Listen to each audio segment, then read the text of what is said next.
इससे मैं अपने शरीर का त्याग दूंगी। पार्वती जी इस बात का सुनकर सखियों ने कहा कि शरीर का त्याग मत करो, किसी ऐसे वन में चल चलो जहां तुम्हारे पिता को पता नहीं चले। मैं नारद जी के आगे प्रतिज्ञा कर चुका हूँ।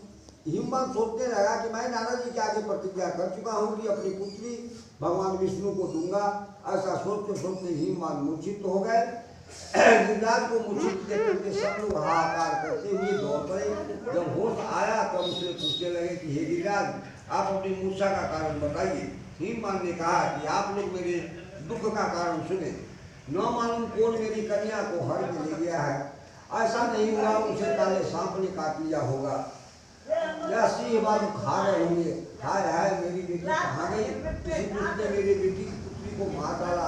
ऐसा कहकर वायु के झोंक से कांपते हुए ये वृक्ष के समान कांपने लगे। इसके बाद हिमवंत उसे वन वन खोजने लगे।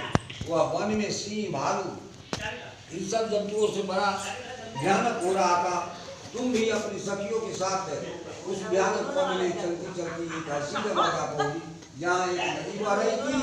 उसमें लंबी तट पर एक बड़ी सी कंदरा थी। उसमें कंदरा में आश्रम बना लिया और मेरी बालू की प्रतिमा बना करके अपने सखियों के साथ निराहार रह करके मेरी आराधना करने लगी। जब भाद्रपद शुक्ल पक्ष के हस्तयुक्त तृतीया तिथि प्राप्त हुई तब तुमने मेरा विधिवत पूजन किया और रात भर जाग करके गीत मध्यादि से मुझे प्रसन्न करने में बिताया। उस वक्त राज के प्रभाव से मेरा आसन डगमगा उठा, जिससे मैं तत्काल स्थान पर जा पहुंचा जहाँ पर तुम अपनी सखियों के साथ रहती थी। वहाँ पहुँच करके मैंने तुम्हें कहा कि मैं तुम पर प्रसन्न हूँ, बोलो क्या चाहती हो। हे देवता, यदि आप मेरे ऊपर प्रसन्न है तो मेरे पति बने। तथा अस्तु कह करके नारद जी शंकर भगवान वहाँ से विलीन हो गए और बालू की प्रतिमा जो बनाई हुई जो नदी में प्रवाहित कर दिया। सखियों के साथ वह महाव्रत का पालन किया। हिमवंत भी तब तक उस वन में खोजते खोजते पहुंच गए। चारों दिशाओं में खोज करते करते व्याकुल हो चुके थे, इसलिए तुम्हारे आश्रम के समीप पहुंचते ही गिर पड़े। थोड़ी देर बाद उसने नदी के किनारे पर दो कन्याएं को सोते हुए देखे।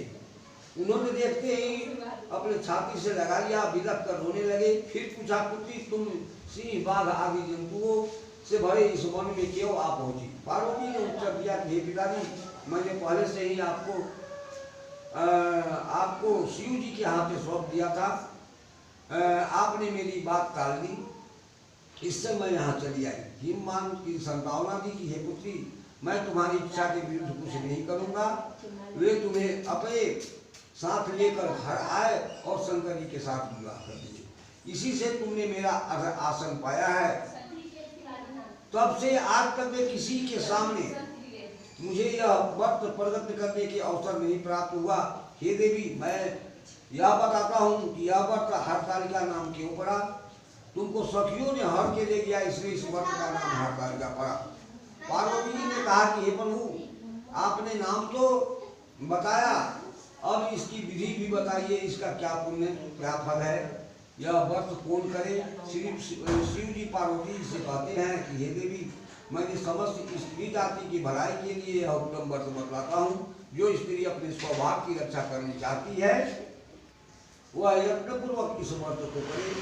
केले के खंभे आदि सुशोभित एक सुंदर मंडप बनावे, इसमें रंग बिरंग के रेशमी कपड़ों से चंदवा लगाकर चंदन आदि सुगंधित द्रव्यों से यह मंडप लिखवावे। फिर शंख बीड़ी मृदंग आदि बजाते हुए बहुत से लोग एकत्रित होकर के तरह तरह के मंगलाचार्य करते हुए उस मंडप में पार्वती और शिव जी की प्रतिमा स्थापित करे। उस रोज दिन भर उपवास कर बहुत से सुगंधित फूल सुगंध और मनोहर धूप नाना प्रकार से नैवेद्य एकत्रित कर मेरी पूजा करे और रात भर जागरण करे।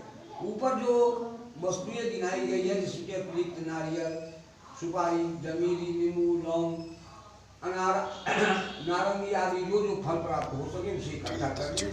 उस ऋतु में जो फल और फूल मिल सके विशेष रूप से रखे। इसके बाद धूप दीपादिक से मेरी पूजन प्रार्थना करे।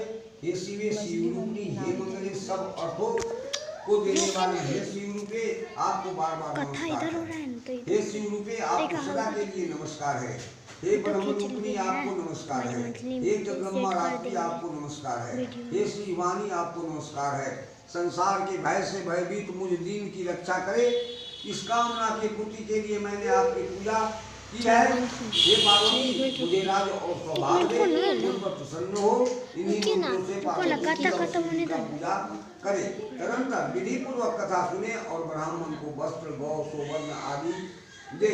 इस प्रकार एकाचित्त होकर स्त्री पुरुष दोनों एक साथ पूजन करे, फिर वस्त्र आदि जो कुछ हो इसका संकल्प करे। हे देवी, जो स्त्री इस प्रकार पूजन करती है वो सब पापों से छूट करके उसे रात 7 जन्म तक सौभाग्य प्राप्त होता है। जो स्त्री तृतीया तिथि को व्रत कर अनुभक्षण करती है तो वह 7 जन्म तक बध्या रहती है, उसको बार बार विधवा होना पड़ता है। वह सदा दरिद्र पुत्र शोक से शोकाकुल स्वभाव के लड़ाकू सदा दुख भोगने वाली होती है और उपवास न करने वाली स्त्री अंत में घोर नरक में जाती है। मांसाहार मांस खाने वाला बाभिन, दही खाने वाला बिंदी, मिठाई खाने वाला चीटी और सब कुछ खाने वाला बुरी होती है। तीज को अन्न खाने से सुअर, फल खाने से बंदर, पानी पीने से जोक, दूध पीने से सांप, उस रोज सोने से अजगर और पति को धोखा देने वाला वह मुर्गी में जन्म लेता है। इसीलिए सभी स्त्रियों को व्रत अवश्य करे। दूसरे दिन सुवर्ण, चांदी, तांबा अथवा बांस के पात्र में अन्न भर कर ब्राह्मण को दान दे और पाठ करे। जो स्त्री इस प्रकार व्रत करती है वह मेरे समान पति पाती है और वो जब मरने लगती है तो पार्वती के समान उसका रूप हो जाता है। उसे सब प्रकार की संसारिक भोग सायुक्त मुक्ति मिल जाती है। इस हड़ताल का व्रत कथा मात्र सुनने से 1000 अश्वमेध यज्ञ करने का फल प्राप्त होता है। हे देवी, मैंने यह सब व्रतों का उत्तम व्रत बतलाया जिसके करने से प्राणी सब पापों से छूट जाता है, इसमें कुछ भी संशय नहीं है। बोलिए प्रेम से शंकर भगवान की, माता पार्वती की जय।